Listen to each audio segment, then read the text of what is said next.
Hey guys, it's Kira, and today I thought I would talk you through some of the books I'm unhauling from my shelves at the minute. I feel like I've seen quite a few book unhauls lately, probably because obviously it's spring, so it's the perfect time for a spring clean to clear out your space, and also because due to the current situation in the world, a lot of people are spending a lot more time at home, and for me personally, I hate being stuck at home when the rooms feel messy in my house because it just feels so claustrophobic and I just do not like being in a really messy space.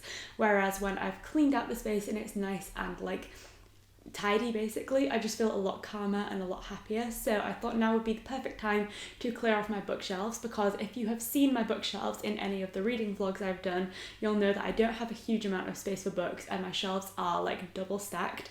I honestly cannot wait for the day when me and Jay have our own house so that we can have a full room dedicated to books, but for now I'm just making do with the shelves that we do have, which means I do have to unhaul quite regularly because otherwise I just do not have space for any of the books I actually do want to read.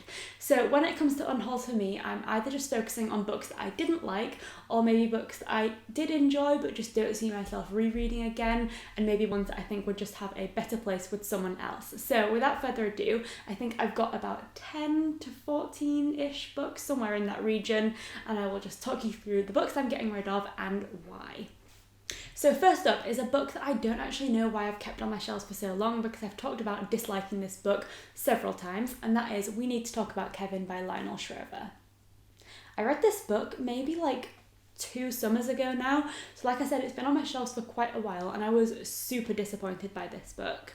We Need to Talk About Kevin has been turned into a film, and I came to the book after watching the film because I thought the film was really interesting. It basically follows a woman whose son Kevin committed a massacre at his high school, and it basically is kind of like a back and forth narrative where we look at Kevin's upbringing, how he came to be the way that he was, and also the aftermath of what happened, and we have his mum basically trying to come to terms with what's happened and accept any potential blame that she might have in what eventually occurred. It is a really, really interesting concept, but I just did not like how it was played out in the book. I feel like it was very focused on the character of his mum, and I feel like for that reason it felt very narrow, and all the book really focused on was her perspective and how she felt about everything. And personally, I love books with multiple perspectives because I just think they make books and stories so much more rounded, and I feel like that's what this book was lacking. It just felt a bit too narrow for me and I just didn't enjoy it, whereas I did feel like in the film, because obviously you are following multiple characters, I felt like it had a bit more scope to look into the perspectives of all of the characters, which I just liked a little bit more. So I'm sure a lot of people have enjoyed this book. I've seen a lot of good reviews for it, but it just wasn't exactly what I was hoping for. Next up we have Fangirl by Rainbow Rowell, which I know is a huge favourite for a lot of people, but I just wasn't blown away by it. I think I gave this book 3 stars, so it certainly wasn't a terrible read, but I wasn't as obsessed with it as I seem to think I've seen a lot of other people being. Now, with this book, there were certain parts that I really, really did enjoy and other parts that I just absolutely hated. So this book follows a girl called Kath who is going off to college along with her twin sister Ren. They're staying in separate dorms, and this is the first time that they've kind of really been separated. And Ren is kind of thriving in this new environment and having the best time, whereas Kath is struggling with social anxiety and she is having a terrible time at college. So the part of the book that I think was really well done and that I did really enjoy was the way that it focused on anxiety and showed this character really struggling with her mental health and struggling to adapt to a new situation, and the various ways in which she coped with this mental health crisis right throughout this book. I felt like that was really interesting and I really liked how it explored that situation. However, the way that Kath finds solace from this anxiety and the place that she really can express herself is through her writing, and Kath is a fan fiction writer, which is obviously all well and good and that is fine. However, a good chunk of this book is actually excerpts from the fan fiction that she is writing, and I just was not at all interested in those fanfiction bits. I know that the fanfiction has actually been turned into its own series now by Rainbow Rowell, and I haven't read that because I have really got no interest in it whatsoever. So when it came to those bits, I just really was finding myself skimming the pages and not really interested in that story whatsoever. So that's kind of why I could never see myself rereading it, because I know what happens, and it was an interesting story. It dealt with mental health in a really good way in my opinion, but the fanfiction bits just really sort of put me off of the story. So it was definitely an okay book. Certainly wouldn't say don't read it if you're interested. Definitely give it a try, but for me it just wasn't as good as I'd expected or that I had assumed it would be because of how hyped up the story is. So the next book I'm getting rid of is one which I'm sure a lot of other people who have also studied English literature at uni will despise, and that is Heart of Darkness by Joseph Conrad. This was actually the first book I was assigned to read at university in my first ever semester, and it was for a class called Writing Critically, and so we had to focus on this book for a full semester and just basically look at all of the different critical approaches that you can take in English literature. So it was a useful book to read, and certainly one which you could find a lot of things to say about in a critical writing way. However, it was not an interesting book in terms of my personal enjoyment of the story, and I think a lot of other English literature students share the same opinion, because it is just a story which is just really not fun to read, and especially when you've had to focus so many weeks of your life on picking apart every single part of it, there is no chance that you're ever going to want to read that again for fun. So although this was a book that I had to study and it was useful and interesting to write about, I certainly won't want to read this ever again. Next up we have Adele by Leila Slimani, which I talked about just before Christmas because it was one of the last books I read of 2019, and it was a huge disappointment for me. I came to this book because I had read Lullaby by Leila Slimani, and that was actually a relatively enjoyable thriller. The ending was a little bit dubious for me, but overall it was an interesting book, and so I had assumed this book was going to be a similar thriller, but in actual fact it was nothing like what I expected. In this book we follow a woman called Adele who is essentially a sex addict, and she is married with a child and lives in Paris, but she spends most of her free time sort of going around approaching various different people and just having sex for the thrill of it. And it's a very, very odd book in the sense that it is super graphic and really focuses in on this sex addiction, but there is really no substance to it. I have no actual problem with the fact that that is the subject matter of the book, but I feel like that is the only characteristic that Adele has, is her addiction to having sex and having sex with people that she doesn't know and will never see again. And I feel like there was nothing else going for this book. There was very little plot, and so it basically was just following Adele around her basically daily escapades of who she sleeps with and hiding it from her husband, and I feel like there was nothing more to this book, and for that reason it was super disappointing.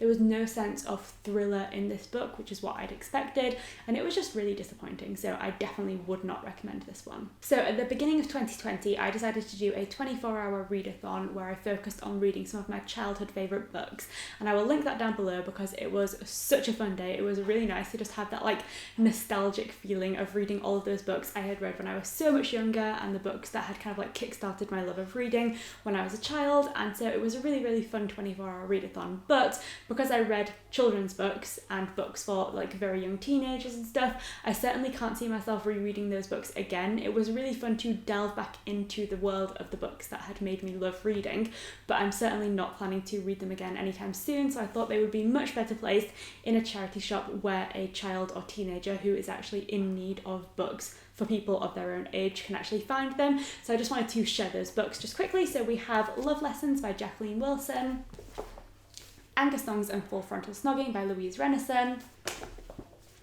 Dizzy by Kathy Cassidy, and Diary of a Chav by Grace Dent. Like I said, I absolutely love all of these books. They are incredible and I absolutely love them, but for that reason I really want to send them off to a charity shop so that other younger people can find them and love them just as much as I did when I was their age. The next book I'm going to be getting rid of is a book that I would have to describe as my Everest. It was such a challenge to complete, and honestly I can't believe I actually got to the end of it because it was that much of a struggle, and that book is The Seven Deaths of Evelyn Hardcastle by Stuart Turton. I read this book at the beginning of the year, but all in all it took me several weeks to actually get through, and I actually started it in December and then had to put it down because it was just slowing down my reading pace too much and I just had no desire to continue with the story. But I really hate DNFing books, so I decided to just continue on, power through and just get to the end, but honestly it was a massive struggle.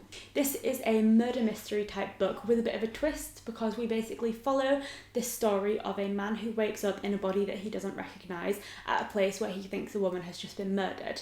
It very then quickly transpires that he has to figure out who is killing Evelyn Hardcastle, and he has 8 opportunities to get in the bodies of various attendees of the party in order to try and figure it out from many different perspectives, which sounds super interesting, but I feel like the way it was executed was done really, really badly, because rather than having 8 different perspectives and making it very clear, it would drop between day 1, day 7, back to day 2, 8, 9, and just like it went between so many different perspectives and back and forth without really delving into the characters, that I feel like you just really had no idea what was going on. I think in a murder mystery, part of the fun is trying to figure out what you think is actually going on. But I think because the book was so focused on these constantly evolving perspectives, you had no chance to really delve into that like murder mystery aspect of it, because you just had to try and keep up with exactly whose perspective you were in. I feel like it tried to do too much, basically. Now, it's a relatively chunky book as murder mysteries go, and I think by the final 100 pages I was definitely hooked, and I found those relatively easy to read and quite interesting, but the first like 300 or 400 pages were just a real struggle. I think it tried to do far too much at once, and therefore it lost a lot of the appeal that murder mysteries usually have. So I just really didn't vibe with this, and I've heard a lot of similar opinions from other people who have just really struggled to get into this story. Next up, we have Let It Snow by John Green, Maureen Johnson and Lauren Miracle. Now, this is obviously a collection of 3 very Christmassy short stories, and I read it just before Christmas last year for a Christmassy 24-hour readathon.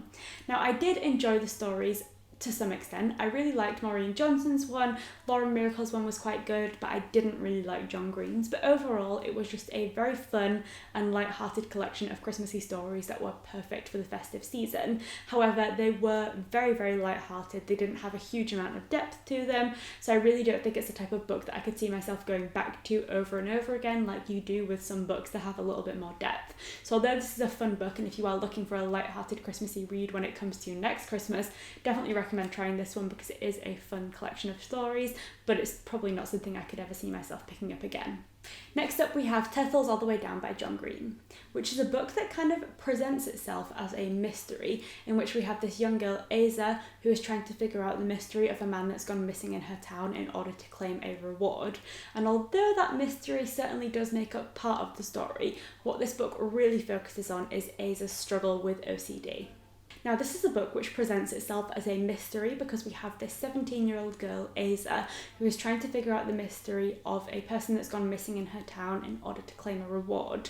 And although the mystery does make up a certain element of the book, I really wouldn't say that is what this book is about, because in actual fact, this book follows this girl, Aza, who is dealing with obsessive compulsive disorder, and that is, in my opinion, the main focus of this story. This is actually an own voices story because John Green himself does deal with OCD, and for that reason, I feel like it really, really highlighted the struggles of someone dealing with OCD in such a very, very well-written way. I found it to be super impactful. It was quite difficult to read at times because we see this character, Aza, going through a mental health crisis, for want of a better word, where we really see her spiral further and further into her compulsions and her obsessions, and we see this behaviour overtake her to the point where she can't really focus on anything else because her OCD has gotten so bad.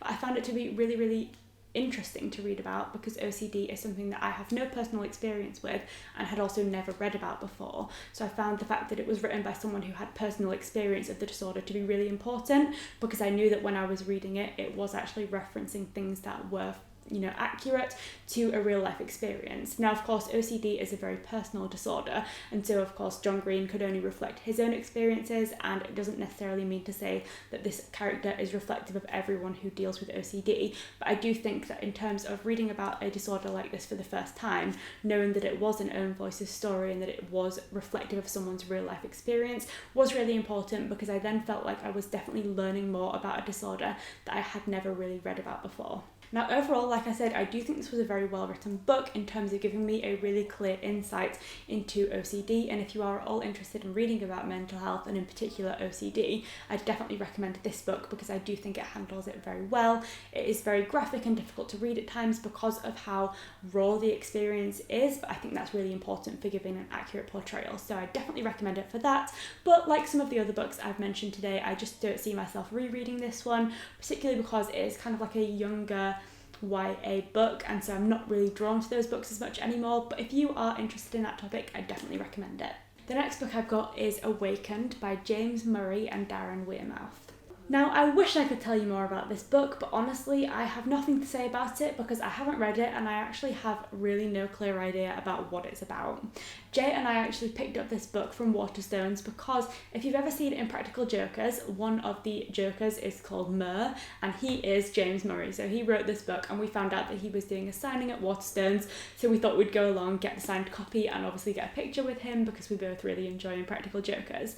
But as it transpires, neither of us really had much interest in reading the book. We just kind of wanted to meet him, and it was a fun experience, but I just don't see myself reading this book. I think it's a sci-fi type book, which is a genre that I'm not really that interested in, and I just think it's probably better off with someone else who will be lucky to get a signed copy, which is obviously brilliant. So sending this off to the charity shop to hopefully find someone who is interested in this genre. Next up, we've got a book that I'm actually a little bit sad to be parting with, just because I had wanted so much more from this book, and that is The Testaments by Margaret Atwood. Now, I am a huge fan of The Handmaid's Tale. I think it is one of the best books ever written. I absolutely love it. I think it's incredible. And honestly, I could talk about it all day because it's such a great story. So of course, as soon as I heard that The Handmaid's Tale was getting a sequel, I pre-ordered it literally as soon as I heard about it and was so excited to get it last September. But the book was definitely a disappointment to me. Now, there were certain elements of this book that I found really interesting, particularly in the sense that it was a multi-perspective story. Now, this book takes place, I believe, like 15 years after the events of the end of The Handmaid's Tale. And then we get 3 different perspectives of other people in and around Gilead. So we have one of the aunts, who are, of course, the people who are the villains of The Handmaid's Tale. They're kind of the people who run the regime of everything that the handmaids have to do. We also have a child in Gilead, and then we also have another young girl who is outside of Gilead and sort of looking in from an outsider's perspective. So that in and of itself was really interesting, and I think obviously because The Handmaid's Tale was so focused on the handmaids and from their perspective, it was really interesting to get an insight into all of the other things that were happening in Gilead. So I really can't fault that. However, the thing that I didn't love about this book and kind of ruined the experience for me a little bit was just the fact that obviously The Handmaid's Tale was turned into a TV series which only followed what happened in the book and then went on its own tangent and made up what it thought was going to happen, which is absolutely fine, and the TV series was brilliant. However, obviously because it went away from what happened in the book, things happened in there that would have never been referenced in the original Handmaid's Tale story. However, Margaret Atwood seemed to use those events to influence what happened in the book, and for me that just didn't really make sense because there were things in there, like references to a baby that only occurs in the TV series, that referenced huge amounts and sort of influenced huge amounts of what happened in this book, and I just didn't really vibe with that because I felt like someone could have just read The Handmaid's Tale, never watched the TV series, and then read this book, and then certain bits just wouldn't really entirely make sense. And I just didn't really like the way that it didn't really bridge the gap. It's absolutely fine for it to have used the TV series as an inspiration, but I feel like it didn't really bridge that gap of knowledge and assumed that everyone had seen the TV series. So there was just a bit of a gap there for me, and just in general, although it was an interesting story and I enjoyed getting those other perspectives, I didn't feel like it was an essential sequel, and I feel like you could have just as good of an experience just reading The Handmaid's Tale, which is literally a work of art, versus just this, which is kind of like, it was interesting, but I would say a little bit unnecessary. So the final book that I'm going to be unhauling today is The Woman in the Window by A.J. Finn. Now this is a book that I actually really did enjoy. It was a mystery thriller which focuses on a woman who has agoraphobia, so for that reason she doesn't ever really leave her apartment, and her only real major interactions with the outside world are through looking out of her window and observing what's going on around her. And one day she's looking out of her window and notices something that she feels is wrong in one of the houses across the street, and from that moment she becomes obsessed with trying to solve this mystery. I feel like it was a really, really intriguing story that keeps you hooked all the way through, although it is a slightly slower paced thriller, so do be prepared to have to kind of sift through a lot of information before it starts to get super thrilling. I feel like AJ Finn really lays down a lot of foundations, and you really do have to understand the nuances of this character and of the story and everything that's going on to really appreciate the super thrilling bits towards the end. But overall, I'd say it's well worthwhile reading because it is a really good book and certainly surprised me, so that is always good when you're reading a thriller. Now, the reason I'm actually getting rid of this book is firstly because when it comes to thrillers, I do think that once you know the twist, they're not really as great for rereading, because the best part of a thriller when you're reading it for the first time is trying to figure out what you think's going on, and of course then being surprised by what's actually going on. And you always know you've got a great thriller when the author manages to surprise you. So that was definitely the case in this book. However, I don't think I'd ever reread it because obviously now I know the twist, and so the book wouldn't have the same impact. And then also I have a friend on Instagram called Grace who I often do book swaps with, and she loves thrillers, so I thought I would send this over to her because she hasn't read it yet. And of course, when it comes to thrillers, I think, like I said, I'm not going to reread it, so it's much better off going to someone who hasn't read it yet so that they can experience the book as well. So there we have it. Those are all of the books I've decided to unhaul this spring, and my shelves are already looking a lot neater and tidier, which is amazing, and that was the main aim for this. And hopefully by giving away some of these books, some other people who actually do want to read them can find some new favourites as well. If you've done any unhauls lately, do let me know if you've gotten rid of anything major, or if you've done any big spring cleans of your bookshelves. And also, if you've read any of the books that I decided to get rid of, do let me know your thoughts on them. Thanks for watching. I'll see you next time.